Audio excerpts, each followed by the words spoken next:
Important current affairs देखते हैं। 6 जून 2025 का वायदा आपके पाठशाला द्वारा।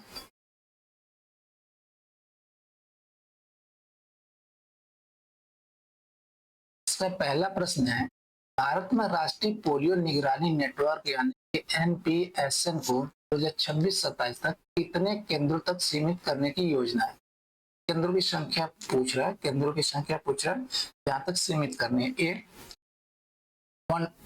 100, बी 180, सी 140 या डी 200। कितना है इसकी सीमित करने की योजना है? ये कितना है? ये 140। भारत सरकार ने विश्व स्वास्थ्य संगठन WHO के साथ मिलकर राष्ट्रीय पोलियो निगरानी नेटवर्क केंद्रों की संख्या धीरे धीरे कम करने की योजना तैयार की है। 1997 में स्थापित यह नेटवर्क 2014 में भारत को पोलियो मुक्त बनाने में महत्वपूर्ण भूमिका निभा रहा था। ठीक है। प्रस्तावित पुनर्गठन के तहत केंद्रों की संख्या 2024-25 में 280 से घटाकर 2026-27 तक कितना करना? 140 कर दी जाएगी। यह परिवर्तन जन स्वास्थ्य संस्थान आवंटन में एक रणनीतिक बदलाव का प्रतीक है, साथ ही इस बीमारी के संभावित पुनरुत्थान के प्रति सतर्कता भी बनाए रखेगा। अगला प्रश्न है, किस संस्था के शोधकर्ताओं ने असामान्य रक्त के थक्के को रोकने के लिए एक नवीन नैनोजाइम विकसित किया? क्या नाम है इसका? Nanozyme. A IIT Delhi, B IISc Bangalore, C AIIMS या डी NIT त्रिची। तो कौन सी ये? ए है IISc बैंगलोर, जिसने नवीन नैनोजाइम विकसित किया है। किसके लिए? असामान्य रक्त के थक्के को रोकने के लिए। भारतीय विज्ञान संस्थान यानी कि IISc के शोधकर्ताओं ने असामान्य रक्त के थक्के को बनने से रोकने के लिए डिजाइन किया गया एक नया धातु आधारित नैनोजाइम विकसित किया। कौन सा ये? एक है धातु आधारित है। यह सफलता विशेष रूप से पुल्मोनरी थ्रोम्बोलिज्म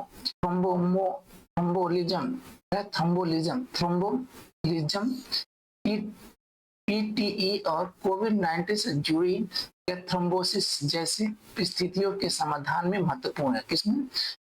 ये थ्रोम्बोसिस जैसी स्थितियों के समाधान में क्या है? महत्वपूर्ण है।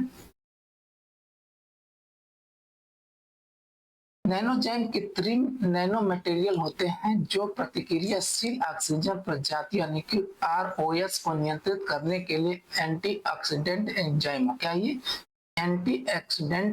ऑक्सीडेंट एंजाइमों की गतिविधि की नकल करते हैं, जिससे प्लेटलेट गतिविधि को नियंत्रित करने और खतरनाक थक्के बनने से रोकने में मदद मिलती है।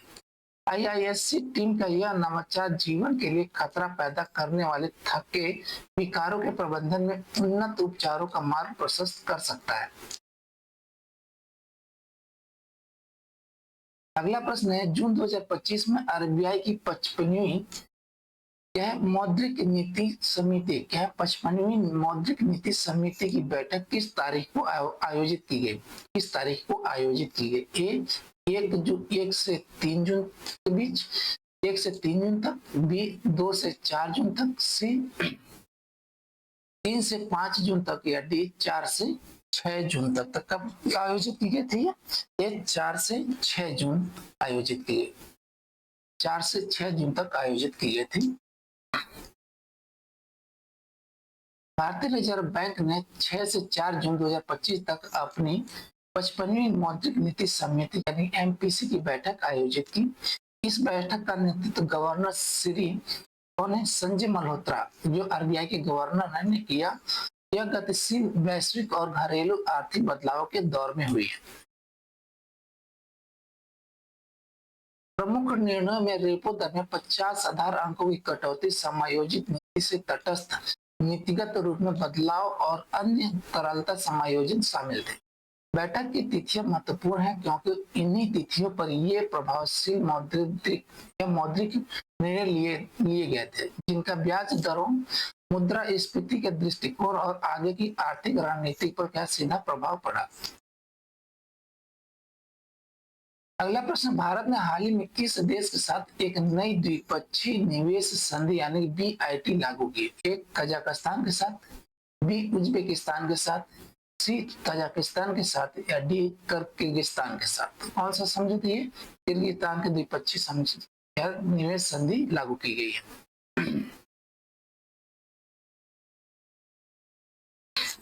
भारत ने हाल ही में किर्गिस्तान के साथ एक नई द्विपक्षीय निवेश संधि यानी कि BIT लागू की है, जो 12 मई 2000 से लागू पूर्व समझौतों का स्थान लेगी।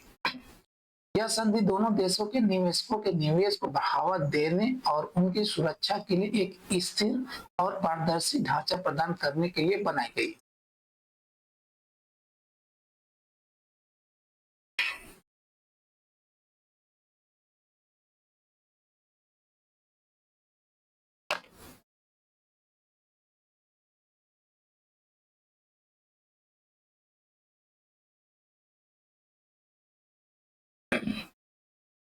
निवेश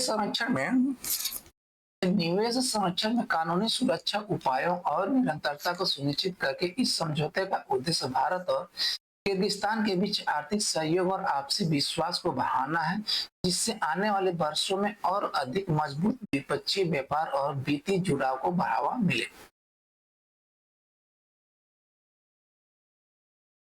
अगला प्रश्न है, यूरोप का सबसे सक्रिय ज्वालामुखी माउंट एंटेना किस देश में स्थित है? ये पूछा, ए इटली में, बी ग्रीस में, सी स्पेन में या डी फ्रांस में। कहाँ पे? ये इटली में एंटाना।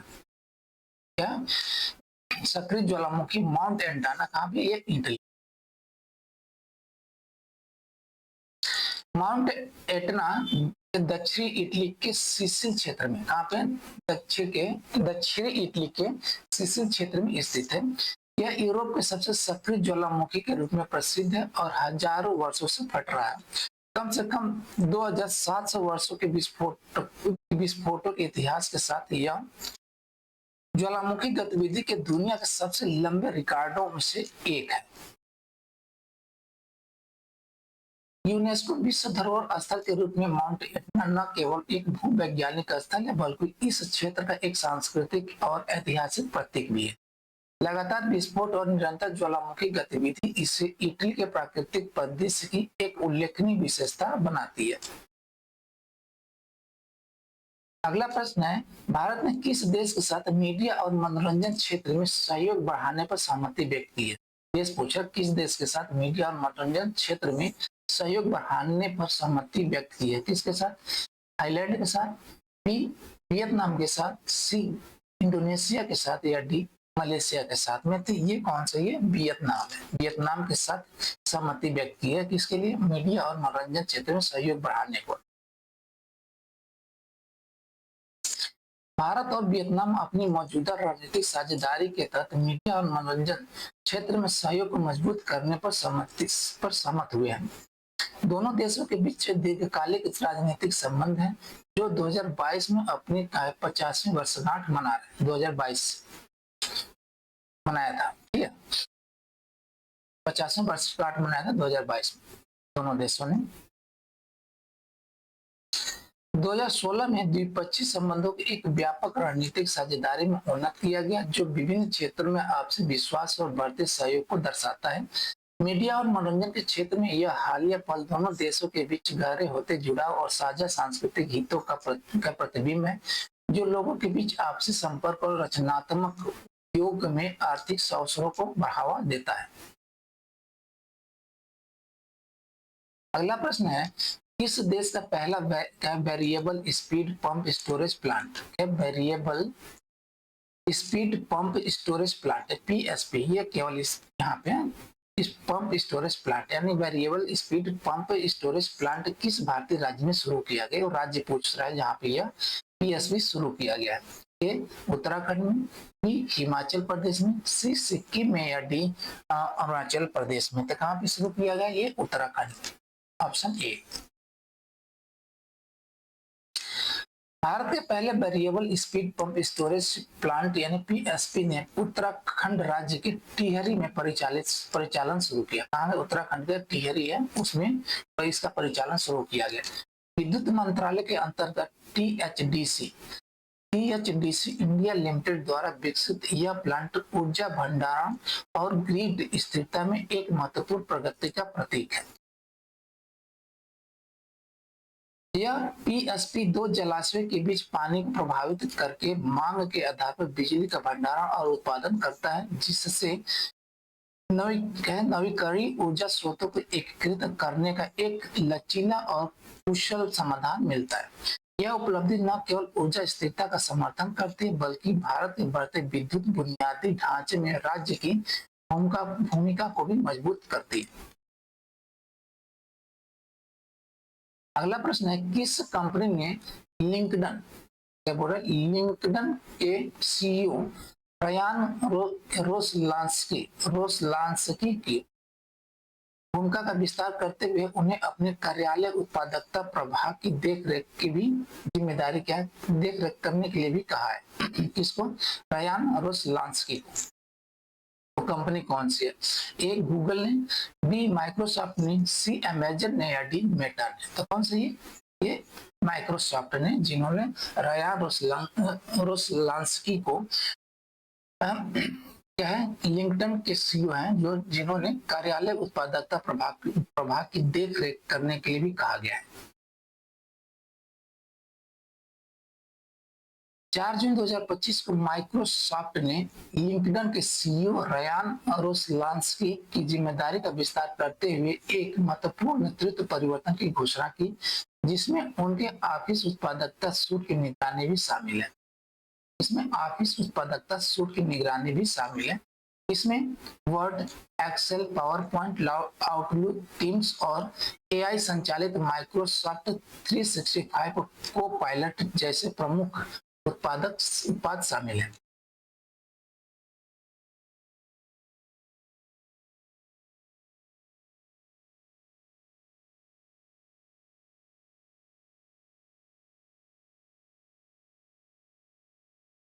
यह निर्णय माइक्रोसॉफ्ट के रणनीतिक दृष्टिकोण को दर्शाता है, जिसके तहत कार्यस्थल उपकरणों में कृत्रिम बुद्धिमत्ता को गहराई से एकीकृत किया जाएगा और साथ ही अपनी उत्पादकता उत्पादों और पेशेवर नेटवर्किंग प्लेटफॉर्म लिंकडन के बीच एक एकीकृत पारिस्थितिक तंत्र का निर्माण किया जाएगा। रोसलांस्की की नई भूमिका का उद्देश्य उपयोगकर्ता अनुभव और क्रॉस प्लेटफॉर्म कार्य क्षमता को बेहतर बनाना है, क्योंकि माइक्रोसॉफ्ट निर्बाध एआई संचालित डिजिटल वातावरण के माध्यम से कार्य के भविष्य का नेतृत्व करने के प्रयास को तेज कर रहा है। अगला प्रश्न है, जून 2025 में प्रधानमंत्री की आर्थिक सलाह परिषद, कौन से आर्थिक सलाह परिषद के अध्यक्ष के रूप में किसे नियुक्त किया गया? ए एस महेंद्र देव को, बी रघुराम राजन को, सी अरविंद सुब्रमण्यम को या डी विवेक देव राय को। तो किसको नियुक्त किया गया है आर्थिक सलाहकार परिषद के अध्यक्ष के रूप में? ये है एस महेंद्र देव। विकास अर्थशास्त्र, ग्रामीण अध्ययन और लोक नीति के क्षेत्र में विशिष्ट अनुभव रखने वाले प्रख्यात अर्थशास्त्री एस महेंद्र देव को 5 जून 2025 तक प्रधानमंत्री की आर्थिक सलाहकार परिषद यानी EAC-PM का अध्यक्ष नियुक्त किया गया है। दिल्ली स्कूल ऑफ इकोनॉमिक्स से पीएचडी और एल विश्वविद्यालय में पोस्ट डॉक्टरल कार्य सहित शैक्षणिक योग्यताओं के साथ देव ने IGIDR के निदेशक और इकोनॉमिक एंड पॉलिटिकल वीकली के संपादक जैसे कई प्रतिष्ठित पदों पर कार्य किया है। ठीक है, उनकी नियुक्ति भारत द्वारा प्रमुख आर्थिक सुधारों और समावेशी विकास रणनीतियों के क्रियान्वयन के साथ विशेष रूप से कृषि और ग्रामीण अर्थव्यवस्था में विकास केंद्रित नीति सलाह पर नए सिरे से जोर देने को दर्शाती है। अगला प्रश्न है, भारत और इंग्लैंड के बीच खेली जाने वाली टेस्ट श्रृंखला का नया नाम क्या है? टेस्ट श्रृंखला का नया नाम क्या है, ये पूछ रहा है। A Jack Hobbs Dravid trophy, B Rohit Cook trophy, C Anderson Tendulkar trophy या डी एंडरसन अश्विन ट्रॉफी। इसका नाम है एंडरसन तेंदुलकर ट्रॉफी, इसका नाम दिया गया है। भारत और इंग्लैंड के बीच खेले जाने वाली खेले जाने वाले टेस्ट श्रृंखला का नया नाम दिया गया। भारत और इंग्लैंड के बीच ऐतिहासिक टेस्ट सीरीज का आधिकारिक नाम बदलकर एंडरसन तेंदुलकर ट्रॉफी कर दिया गया है, जो पिछले खिताबों पटौदी ट्रॉफी इंग्लैंड में और एंथनी डी मेलो ट्रॉफी भारत में की जगह लेगी। यह नाम परिवर्तन दो महानतम टेस्ट क्रिकेटरों के सम्मान में एम्स एंडरसन, जो इस प्रारूप में इंग्लैंड के सबसे ज्यादा विकेट लेने वाले गेंदबाज हैं, और सचिन तेंदुलकर, जो भारत के सबसे ज्यादा टेस्ट मैच खेलने वाले खिलाड़ी और खेल के सबसे प्रसिद्ध बल्लेबाजों में से एक है। यह घोषणा ईसीबी और बीसीसीआई द्वारा की गई और यह भारत इंग्लैंड प्रतिद्वंदिता के साथ प्रशंसकों की विरासत और भावनात्मक जुड़ाव को बढ़ाते हुए क्रिकेट के दिग्गजों को सम्मानित करने के लिए एक कदम को दर्शाता है। थैंक यू, धन्यवाद जी।